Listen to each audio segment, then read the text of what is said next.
You know that feeling when you finally start making real money for the first time? Maybe you landed your first serious job. Maybe you got a promotion. Maybe your business started working. And suddenly, you have more money than you've ever had before. It's intoxicating. You stop checking your bank account every morning. You start saying yes to things you used to say no to. You upgrade your car. You move into a nicer place. You buy the expensive coffee without even thinking about it. And for a while it feels incredible, like you finally made it. But here's the thing nobody tells you. Feeling rich before you actually are rich is one of the most dangerous financial traps you can fall into. And it's not because you're irresponsible. It's not because you're bad with money. It's because your brain is wired to celebrate progress. And it can't tell the difference between feeling successful and being financially secure. And that gap? That's where people get stuck for decades. Let me explain what I mean. When most people think about money problems, they picture someone who's broke, living paycheck to paycheck, drowning in debt. That's the classic financial struggle. But there's another kind of struggle that doesn't get talked about enough. And it's quieter, more invisible. It's the person who makes $70, $80, maybe even $100,000 a year, and somehow still feels broke at the end of every month. It's the couple who upgraded their lifestyle because they could afford it, and now they're trapped in it. It's the 25-year-old who started making good money early and spent the next 10 years wondering why they never got ahead. This isn't about being reckless. This is about something deeper. It's about psychology, about identity, about the story you tell yourself when your income starts to rise. Because here's what happens. When you start making more money, your brain doesn't calculate net worth or financial security. It calculates status, safety, belonging. And it whispers, "You've earned this. You deserve this. This is what success looks like." And that voice, it's not wrong.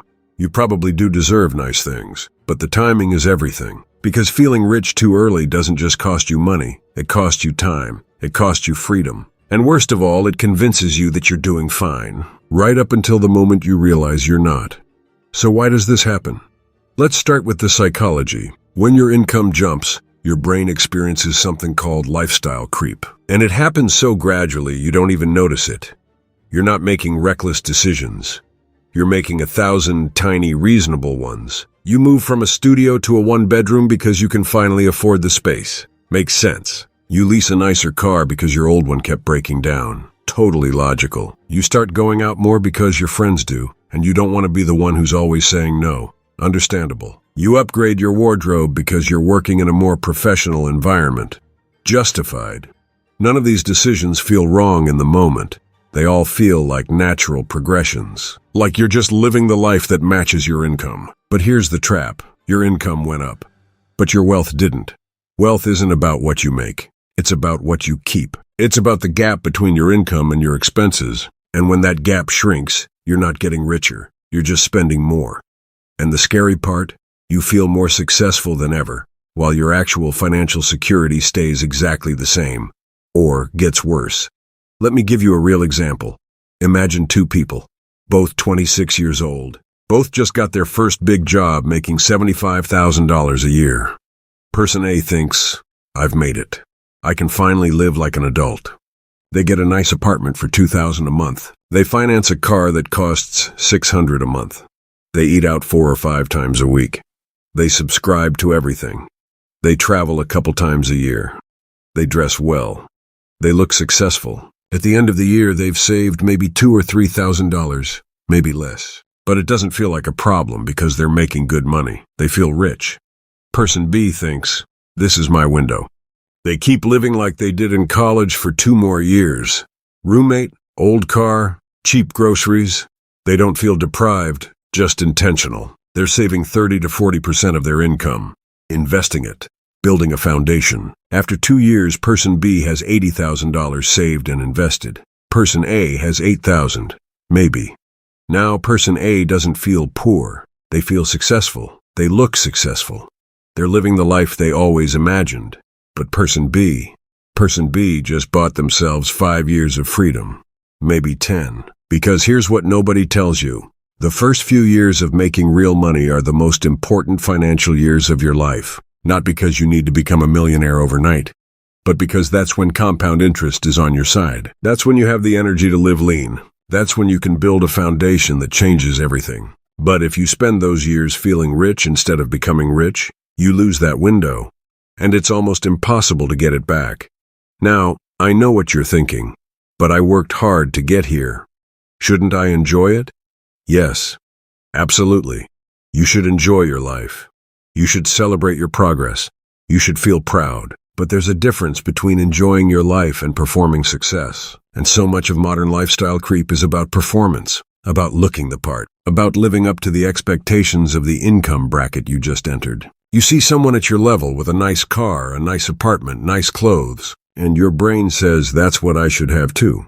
But what you don't see is the stress. The paycheck-to-paycheck anxiety at $80,000 a year. The inability to leave a job they hate because they need the income to cover the lifestyle. The credit card debt. The quiet panic of knowing they're not actually building anything. Meanwhile, the person who stayed lean, they're building options. They're building peace of mind. They're building the ability to say no to things that don't serve them. They're not depriving themselves. They're delaying gratification just long enough to create a completely different kind of life. Here's the shift I wish someone had told me earlier. Feeling rich is not the same as being rich. Being rich means you have options. It means you have time. It means you've built enough of a cushion that money isn't constantly on your mind. Feeling rich means you can afford the lifestyle, but just barely. And that just barely is a trap. Because the moment something goes wrong, the job ends, the car breaks down, the medical bill hits, you're back to square one, or worse. And the cruel irony. The more you spend to feel rich, the less rich you actually become. Because every dollar you spend on lifestyle is a dollar that's not working for you. It's not invested, it's not growing. It's just gone. And compounding works both ways. The money you invest in your 20s becomes enormous in your 40s. But the money you spend in your 20s? That's also compounding. As missed opportunity, as lost time, as the difference between financial stress and financial freedom. So what do you actually do? First, recognize the gap. The gap between I make more money now and I am financially secure now. That gap is real, and it's bigger than you think. Just because you can afford something doesn't mean it's the right move. Not yet. Second, give yourself a window. 2 years, maybe 3. Live below your means during that window. Not forever. Just long enough to build a foundation. Save aggressively. Invest consistently. Build an emergency fund that actually gives you breathing room. Create a gap between your income and your expenses that's big enough to absorb life's inevitable chaos. And then after that window, you can start upgrading. Slowly, intentionally, in ways that don't lock you into a lifestyle you can't escape. Because here's the truth. The people who feel the most financially free aren't the ones who make the most money. They're the ones who gave themselves room to breathe early on. They didn't deprive themselves forever. They just delayed the upgrades long enough to build something real. And now they can afford the lifestyle and the security. They're not faking it. They're not stretched thin. They're actually rich. Not just in income, but in options, in peace of mind, in freedom. Look, I get it. It's hard to live like you're still broke when you're finally making real money. It feels like you're punishing yourself for succeeding, like you're the only one not enjoying the upgrade. But the people who figure this out early, they're the ones who end up with the kind of life everyone else is pretending to have. They're the ones who can leave the job that's burning them out, who can take the risk on the thing they actually care about, who don't spend their 30s and 40s stressed about money despite making 6 figures. They didn't get there by feeling rich early. They got there by being patient enough to become rich for real.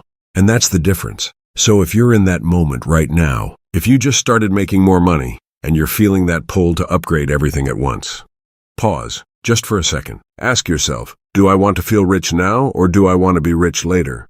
Because you can't do both at the same time. Not in the beginning, but if you choose the second path, even just for a little while, you'll build something that no one can take away from you. You'll build options, freedom, peace. And that's what actually being rich feels like.